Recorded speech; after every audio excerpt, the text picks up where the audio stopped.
예, 저는 경북대학교 정치외교학과를 졸업했습니다. 네. 정치외교학과 졸업하고 2000년에 이제 이수성 총리님이 이제 고향이 이제 경북 저희 칠곡군 같은 고향입니다. 아, 예. 이수성 총리께서 이제 국회의원 출마하셔서 이제 낙선을 하셨는데 네.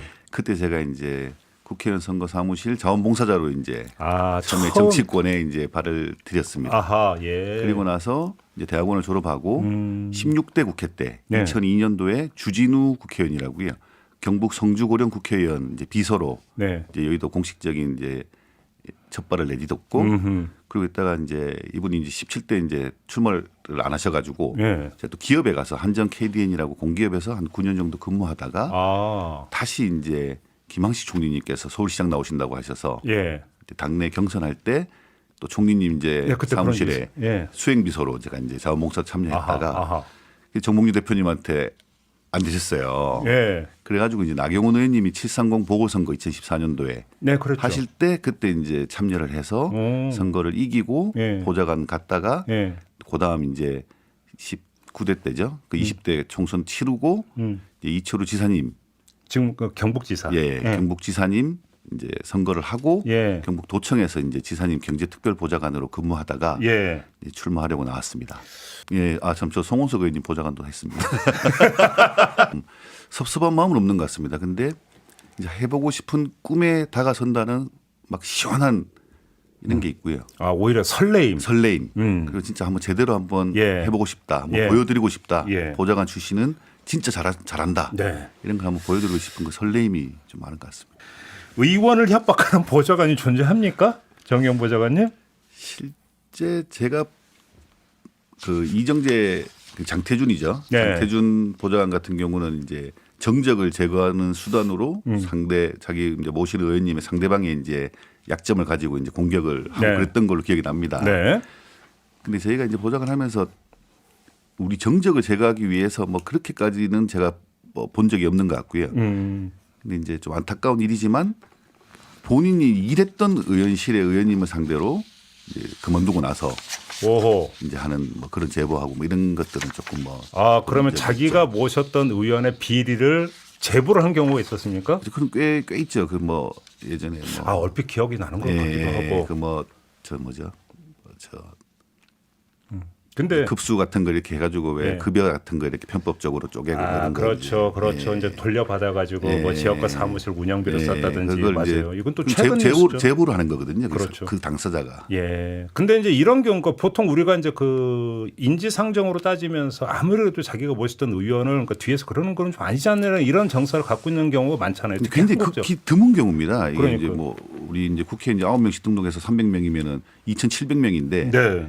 계속 또 바뀌는 사람까지 고려한다면 1년에 수천 명인데 그 중에 극히 일부가 이제 그런 걸 하는데 그건 사실 뭐 제가 볼 땐 조금 뭐 그러면 그 이제 맞지 않다고 그 보죠. 그만두기 전에도 의원하고 그 사이가 상당히 안 좋았다고 일단 추측을 해야 되는 겁니까? 마지막 그만두는 순간에 안 좋았다고 보여지죠. 예. 역시 끝이 좋아야 된다. 맞습니다. 그런 경우군요. 네.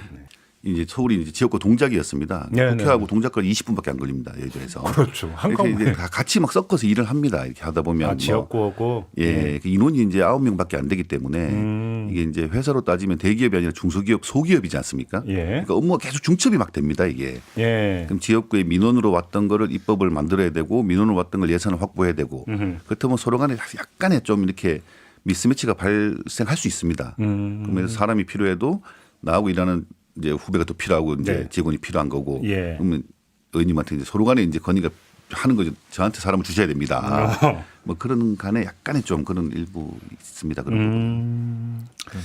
그렇군요. 그러니까 이게 뭐 일반화하기는 좀 힘든 부분은 좀 있다 하더라고요. 운영하는 의원님마다 또 스타일이 다르시거든요. 그러니까 의원님께서 이제 그 보좌진들의 역할 분담을 얼마나 이제 딱 이렇게 이제 구획 정리를 맞습니다. 잘 해주느냐도 이제 사실은 이제 문제가 되는 거고, 그다음에 지역구 사무실하고 의원 회관 간의 그러니까 지리적 심리적 거리가 얼마냐에 따라서 또 달라지는 것도 있고, 이건 어떻게 봐야 돼요? 뭐 이제 그 즉석에서 하는 발언이야 방법이 없는데 기자회견이든 국정감사장에서든 뭐 청문회에서든 그러니까 의원 발언들은 전부 다 원고 플레이냐. 그래서 보좌진들이 다 원고를 써주는 거냐. 아마 그러니까 궁금해하는 분들이 많이 계실 것 같은데 실상이 어떻게 되는 겁니까, 정의원 보좌관님? 실제 제가 16대 때 이제 한 20여 년 전에 이제 국회 근무할 때는 거의 다 써드린 것 같습니다. 아 그래요? 예, 근데 지금은 보니까 이 스마트폰 안에 모든 게 다 정보가 있어서 의원님 제가 써드려도 써드린 대로 안 해요. 아, 그 현장에서 검색하면서 예. 그냥 애드립으로 예, 치니까 제가 기본 의원님들이? 틀은 잡아드리는데 예. 옆에서 다른 의원님이 다른 질문을 하시면 그걸 또 핸드폰 다 찾아보시더라고요. 그래서 오. 그 즉석에서 또 이렇게 질문을 하시고 예. 그럼 편해지신 거 아니에요? 편하기도 하고 반면에 왜 이걸 미리 아 이걸 왜 체크를 반영을 안 했느냐? 못했느냐라는 부분도 있고 그렇죠. 아 그렇네. 예. 현장에서 아주 멋있는 표현, 예를 들어서 뭐 비유적이거나 이런. 예. 그다음에 사자성어 참 애용하시지 않습니까 정치인들이?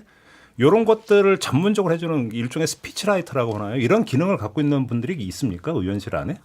의실 안에 많지는 있죠. 않죠. 있죠. 근데 그러니까 이제 메시지 네, 그렇죠. 메시지 예, 담당이 되는 거죠. 있죠. 그러니까 그 한마디가 여러 가지를 함축하는 메시지. 네. 그런 걸 잘하면 이제 정말 A급인 거죠. 쭉 하다 보면 그거 잘하는 친구한테 일이 계속 몰리죠 이제. 아 그래. 왜냐하면 언론이 주로 그런 걸 받아서 네, 기사를 네, 쓰니까 의원은 그러니까 선호할 수밖에 없는 거죠. 근데 지금 그 정의원 보좌관님도 그렇고 오상태 보좌관님도 유성엽 의원님도 마찬가지인데 그 대표 원내대표를 지내신 분들이잖아요. 그러면 보통 그 보좌진이 더 상대적으로 탄탄하고 그러면 그 메시지 관리가 다 나눠져 있다고 봐야 되는 거죠 담당이. 제가 원내대표 나경원 의원님께서 원내대표 하실 때 이제 보좌하진 않았지만 아, 그래요? 그 자주 전이네. 찾아뵈서 이제 뵈니까 이 당에서 이제 지원을 합니다. 네. 의원실 자체 인력만 하는 게 아니고 그렇죠, 그렇죠. 그 당에 있는 원내대표실에 당 사무처 직원들이 이제 합류를 하기 때문에 더 세지는 거죠. 그렇죠. 예, 예. 아무튼 메시지 담당이면서 뭔가 히트를 여러 작에 나오면 그냥 탄탄대로다. 맞습니다. 예. 네. 또 본인이 그런 이야기를 많이 하세요. 내가 만든 말이다 이거. 예전에 저도 인재, 예. 천재가 아니고 인재다. 이 인재를 만들었다고 주장하시는 보좌관 선배님을 뵌 적이 있는데 그 말씀을 한 20년 동안 듣고 있으면 지금도 내가 만든. 20년을 울어먹어요? 그 YS 때 본인이 만든 말이라면서. 어떤 말? 아 인재. 인재. 야, 너무 오래 쓰신다. 내가 보신 의원을 닮고 싶다. 예스 노로 대답해 주시면 됩니다. 저도 이제 제가 이제 정치를 하려고 마음 먹으면서 많이 이제 고민을 하는데 네. 전 닮아야 된다고 생각을 합니다. 왜냐하면 제가 모신 이제 이철우 도지사님, 송원석 국회의원님, 나경원 의원님 이 공통점이 보면 이제 그분들이 어떻게 들으실지 모르겠습니다만은 네. 워커홀릭이세요 기본적으로. 공통점이라니까 다 닮고 싶다는 말씀이시죠? 야, 네. 또 모범 답안 아니 그 중에서 네. 열심히 하는 분 워커홀릭. 이 아. 국민의 세금으로 일하는 국회의원들인데 열심히 해야 된다. 진짜 쉬지 않고 일해야 되는 게 국회의원이다. 이제 그 부분은 진짜 꼭 담고 싶습니다. 제가. 네. 국회의원 특권에 대해서 어떻게 생각하시나요라고 세 분께 좀 질문을 주셨는데요. 특권을 둘러싼 논란, 더 나아가서 국민적 비판이 많지 않았습니까? 아까 우리 고 원장님 말씀하셨습니다만은 예전에 진짜 그 의원용 엘리베이터, 예. 일반용 엘리베이터 달랐습니다. 예. 그러니까 의원용 엘리베이터가 비어 있음에도 불구하고 사람들 그걸 못 탔어요. 빨간 카페트 딱 깔려가지고. 네. 그 출입구도 의원님들만 가운데 문으로 다니고 보좌진들은 옆문으로 다니고 일반인도 옆문 다녀야 되는데 예. 이건 다 없어졌습니다. 네. 빨간 카펫이면 워킹도 했나요? 워킹. 농담이고요. 네. 예, 그래서 특권들이 많이 없어지고 있는데 그래도 국민들 눈높이에나 부족한 것 같다. 네. 근데 계속해서 이제 특권을 내려놓고 국민 속으로 들어가야 될 것 같습니다. 그래요. 그래야지 물론이죠. 이제 예. 지금 이제 공천 군면에서 인재 영입을 계속하고 있잖아요. 영입 1호, 2호 이렇게 했는데 보좌관 출신은 지금 본 적이 없어요. 근데 왜 그러면 보좌관 출신이 열외인지도 궁금하고. 제가 말씀드려야 되겠습니다. 예. 제가 이제 중앙당에다 이제 한번 물어봤더니만 왜 보좌관 출신에 저 같은 인재가 있는데 영입을 하지 않느냐라고 네. 했더니만 같은 식구가 무슨 외부 인재냐 내부 인재지. 오. 그러니까 내부 인사를 뭐 영입을 하느냐 열심히 해서 이제 우리가 다 알고 있는데 네. 열심히 해봐라 이런 이야기 있고 자유한국당 같은 경우는 보좌관 출신한테 이제 가산점을 줍니다. 30%. 아, 줍니까? 예. 이 총선 기획단에서는 발표를 했고 아직까지 이제 공관위에서는 뭐 발표가 안 된 걸로 알고 있는데 네. 그리고 이번에 지난주에 발표된 걸 보면 경선 비용하고 그 경선 그 공천 심사비도 보좌진은 면제를 일부 50% 감액을 오. 하는 걸로 제가 알고 있습니다. 아, 그래요? 이렇게 밟아가면서 국회의원까지 가는 게 어찌 본다면 가장 좋은 바람직한 코스일 수도 있는 거잖아요. 근데 이런 것들에 대해서는 좀 상대적으로 소홀히 하고 있다는 것은 좀 귀담아야 되는 그런 지적 같은데요. 예, 저 동의합니다. 그 소유력 같은 경우는 막 10대 때부터 정당에 가입해서 이제 정치 훈련을 하는 거지 않습니까? 그러니까 30대 중반 막 이럴 때 이제 총리도 나오고 장관도 나오고 이렇게 밑바탕이 되는 거라고 생각을 하거든요. 네. 이기기 위해서 다 헌신하고 희생을 엄청 하거든요. 그렇죠. 밤새워 몇 달씩 그냥 뭐 밤새워가면서 일을 하는데 그 이제 헌신 희생이 결정적인 순간에는 조금 취급을 못 받는. 그러니까 예를 들어서 이제 뭐 이번 총선에 이제 그 거의 유행 바람처럼 이제 일고 있는 게 청년이던데. 근데 사실 각 당마다 청년위원회 이런 조직이 있고 그렇지 않습니까? 여기서 또 뭐 청년 정치 아카데미, 정치학교 이런 것도 운영하고 이러지 않나요? 이런 걸 거치면서 영입되고 이런 게 오히려 선순환이라고 봐야 되는 거 아닌가요? 그러니까 대중적 관심보다는 사실은 오상택 보좌관님의 용어를 보면 영재 발굴보다는 그러니까 영입에 이제 그 관심이 더 두는 게 결국은 어떤 그 뭐 지방의회든 아니면 의원회관이든 거기에 계신 분들도 결국은 그 밥에 그 나물이라고 이제 바라보는 어떤 시선이 있기 때문 아닌가라는 해석도 가능한데 어떻게 생각하세요? 실제 저희 내부적으로 제가 이제 후보가 되기 위해서 다녀보면 보좌관 출신이 못한다 이렇게 그런 평가가 나와요? 하는 분이 있더라고요. 근데 이번에 드라마 보좌관 덕분에 그 부분이 굉장히 깨졌습니다. 아, 보좌관 출신이 진짜 이런 일을 하고 전체 국회의원을 서포트하면 잘할 수 있겠구나. 그래서 보좌관 출신 역량에 대해서는 이 드라마 덕을 굉장히 많이 본 것 같고요. 네. 근데 지금 말씀하신 것처럼 그런 이미지 부분, 그 나물의 그 밥, 이 부분은 일단 국회의원이 하는 일에 대해서 저희가 또 결국 같은 인물로 뭔가 바라보는 시각이 있잖아요. 그럴 수 있죠. 예. 그래서 그러니까. 근데 그걸 저희가 더 어필을 해야 될 것 같아요. 그러니까 딱 그렇게 비춰지는 모습뿐만 아니라 이면에서 어떤 일들을 하는지. 네. 예, 이분들. 예, 알겠습니다. 자기가 모시는 분의 생각이 보좌관의 의견과 서로 다를 때 회의가 드는 경우는 없나요? 그럴 때도 그냥 따르나요? 이런 좀 질문을 주셨고 더불어 모시는 분이 국민적 지탄을 받을 때 보좌관의 심정은 어떤지도 궁금합니다라고 질문을 주셨습니다. 어떤 분이 대답해 주시겠습니까?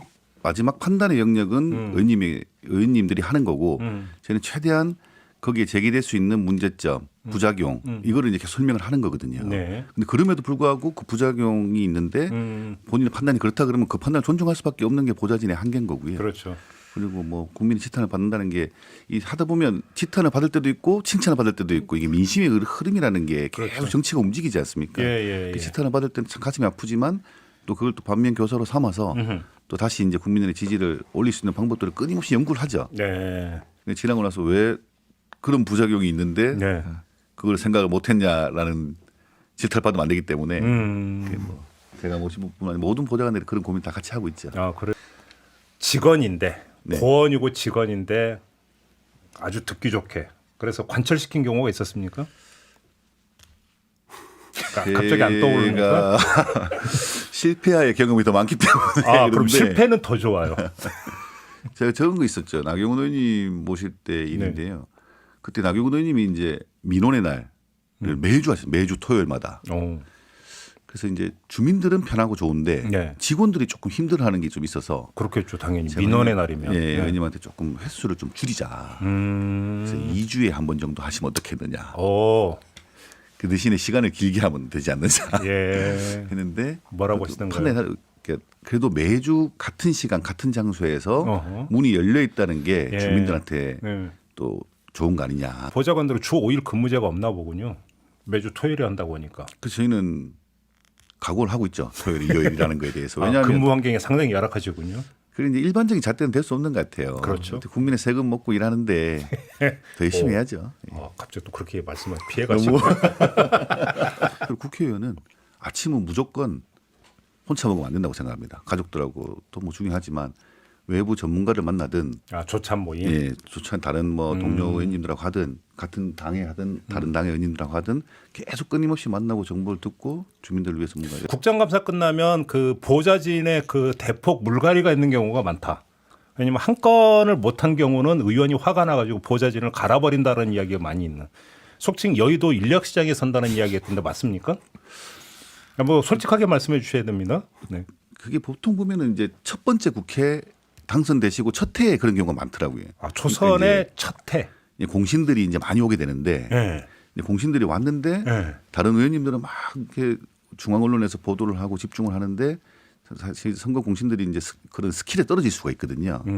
그렇다 보면 이제 그때 좀 변화를 주는데 이렇게 우리 두 분 같은 거 오래 근무하신 분들은 이제 그걸 다 넘기신 거잖아요. 뭐 이제 시장이 열린다 그런 표현 어떻게 잘 아시네 그런 표현을 어디서 전혀 서로가 못 그러니까 의원님이 내보낸 경우도 있지만 보좌관들이 이거는 내가 이제 안 맞다 처음이니까 이제 그래서 보좌진 입장에서 저 의원하고 도저히 일 못해 뭐 이럴 수도 그런 있죠. 사람들이 많습니다. 네. 그런 그렇죠. 사람들이 많습니다. 그러면 이제 자진해서 이제 그만두는 경우도 있고. 그런 경우도 있고. 보좌관 입장에서 제일 서운하는 상임위가 어디입니까? 외통입니까?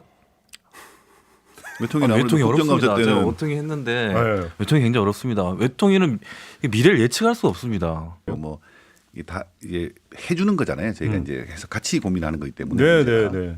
뭐 사실 편하기는 외톨이가 좀 편하죠 보좌관들.